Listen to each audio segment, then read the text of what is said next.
എനിക്ക് പറ്റിയ ആക്സിഡന്റിന്റെ മുകളിൽ ഞാൻ ഈ പറഞ്ഞ ഡയലോഗിന്റെ മുകളിലോ ഇവിടെ ഒന്നും സംഭവിക്കാൻ പോകുന്നില്ല. അത് എനിക്കറിയാം. അങ്ങാടിപ്പുറത്തെ ബ്ലോക്ക് തീരാ കുരുക്കായിക്കൊണ്ട് മണിക്കൂറുകളോളം തുടരുന്ന അവസ്ഥയാണ് നിലവിലുമുള്ളത്. ഈ ഒരു ദൃശ്യങ്ങളിൽ പ്രേക്ഷകർക്ക് കാണാൻ സാധിക്കുന്നുണ്ട്. വലിയ രീതിയിലുള്ള ബ്ലോക്ക് തന്നെയാണ് ഈ ഒരു പ്രദേശത്ത് നിലനിൽക്കുന്നത്.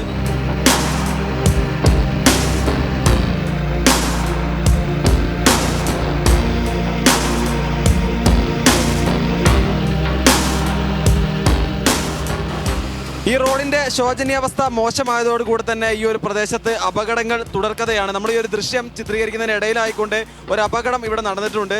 അപകടങ്ങൾ ഇവിടെ തുടർക്കഥയായ നിരവധിയായ അപകടങ്ങളാണ് നമുക്ക് ഓരോ ദിവസവും ഈ ഒരു പ്രദേശത്ത് കാണാൻ സാധിക്കുന്നത്. നമ്മളോടൊപ്പം അപകടം പറ്റിയ ആൾ ചേരുകയാണ്. എന്താണ് സംഭവിച്ചിട്ടുള്ളത്? ഇവിടെ എന്താന്ന് വെച്ച് കഴിഞ്ഞാൽ അവിടെ വലിയൊരു കുഴിയാണ്. ആ കുഴീൻ്റെ അടുത്ത് നിന്ന് അത്രയും സ്പീഡിലാണ് ആൾക്കാർ വണ്ടി കൊണ്ട് ഓടിച്ചു പോകുന്നത്. റോഡും കാര്യങ്ങളും ശരിയാവാണ്ട് ഒരിക്കലും ഈ ആക്സിഡന്റ് കാര്യങ്ങളും ഇല്ലാണ്ടിരിക്കില്ല. അപ്പോൾ അത് നിങ്ങൾ എന്താണെന്ന് വെച്ച് കഴിഞ്ഞാൽ വേണ്ട കാര്യങ്ങൾ ചെയ്യാം. ഇപ്പം തന്നെ നിങ്ങൾക്ക് അറിയാം എത്രത്തോളം ബ്ലോക്കും കാര്യങ്ങളും ഉണ്ടെന്ന് അറിയാം. ഇതിപ്പോൾ വീണ്ടും ഒന്നും പറ്റിയില്ല. ചത്തുപോയി കഴിഞ്ഞാൽ എന്താ ചെയ്യുക? ഒന്നും ചെയ്യാൻ പറ്റില്ല. ഇങ്ങനെ ഒരുപാട് കോൺട്രാക്ടർമാർ കുറേ വർക്കും കാര്യങ്ങളും ചെയ്ത് കുറേ കാര്യങ്ങൾ ചെയ്തിട്ട് കാര്യമില്ല. ചെയ്യേണ്ട കാര്യങ്ങൾ അതിൻ്റെ രീതി ചെയ്ത് കഴിഞ്ഞാൽ നമ്മളെല്ലാവരും ജീവിക്കേണ്ട ആൾക്കാരാണ്. ഇതിപ്പോൾ ഇന്നിക്ക് പറ്റി. ഫാമിലി ആയിട്ട് ഒരു ടീം ബൈക്കിന് പോകാൻ നേരത്ത് വീഴാൻ നേരത്ത് മക്കളുണ്ടാവും, ഭാര്യ ഉണ്ടാവും, ആ ഓടിക്കുന്ന ആളുണ്ടാവും. ഇവർക്ക് എല്ലാവർക്കും പറ്റൂലേ? ഇതെല്ലാവരും ചിന്തിക്കണം.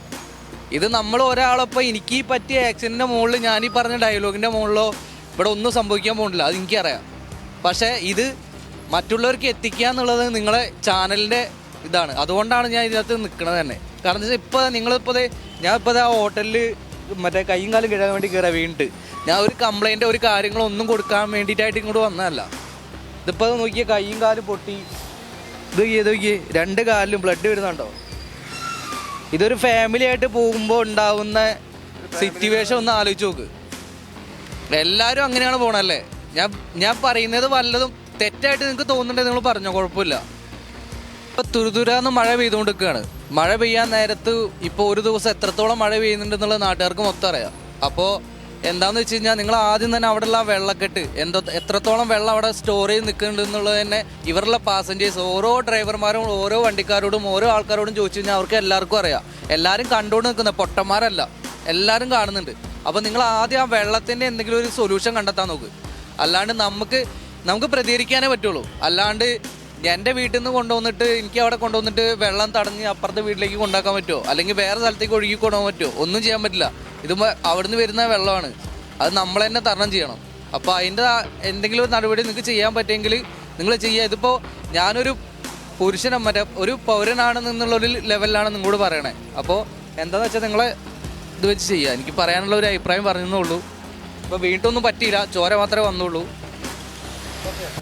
ഇവിടെ നിരന്തരമുള്ളൊരു കാഴ്ചയാണ് എപ്പോഴും ഉള്ളത് തന്നെയാണ്.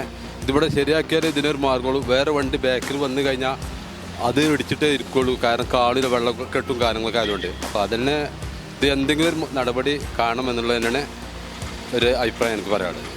വെള്ളക്കെട്ടാണ് ഇവിടുത്തെ ഇപ്പോൾ റോഡ് കംപ്ലൈൻ്റ് ആയതൊരു വിഷയം തന്നെയാണ്. പക്ഷേ അപ്പോൾ അതുകൊണ്ടൊന്നും ബ്ലോക്ക് കംപ്ലീറ്റ് മാറാൻ പോകുന്നില്ല. കാരണം മഴ പെയ്ത് കഴിഞ്ഞാൽ നമുക്കിവിടെ നല്ല വെള്ളമാണ്. ആ വെള്ളം പോകാനുള്ളൊരു സൊല്യൂഷൻ കാണാതെ നമുക്കിതുകൊണ്ട് മാത്രം പ്രയോജനം ഉണ്ടാവുമെന്ന് തോന്നുന്നില്ല. ഇന്ന് പോകുന്ന ആൾക്കാർക്കൊക്കെ ബുദ്ധിമുട്ടാണ്. അത് കുറേ കാലമായി അത് ചാലക്കൂടി പുറത്തു കൂടി ഒഴുകുകയാണ്. അവിടെ കെട്ടി നിന്നിട്ട് കുറേ പഞ്ചായത്തുകാരോട് പറഞ്ഞിട്ട് അവർ വന്ന് നോക്കിയതാണ്. പിന്നീട് നടപടിയൊന്നും ഉണ്ടായിട്ടില്ല. ഈ അഴുക്കുവെള്ളം ഈ റോട്ടിൽ കൂടി ഇറങ്ങിയിട്ട് അവിടെ നിന്ന് വരുന്ന ആളുകൾക്കൊക്കെ ഭയങ്കര ബുദ്ധിമുട്ടാണ്.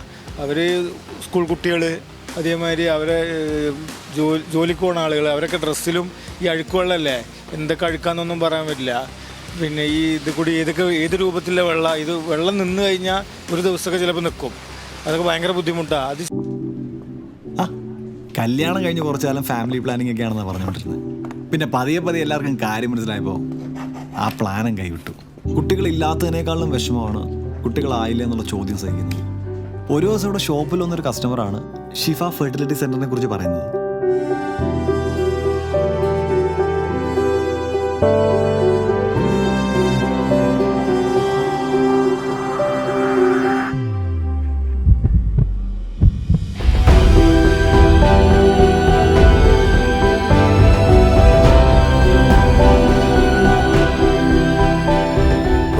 വിശേഷത്തിന് തുടക്കമാവുന്നു.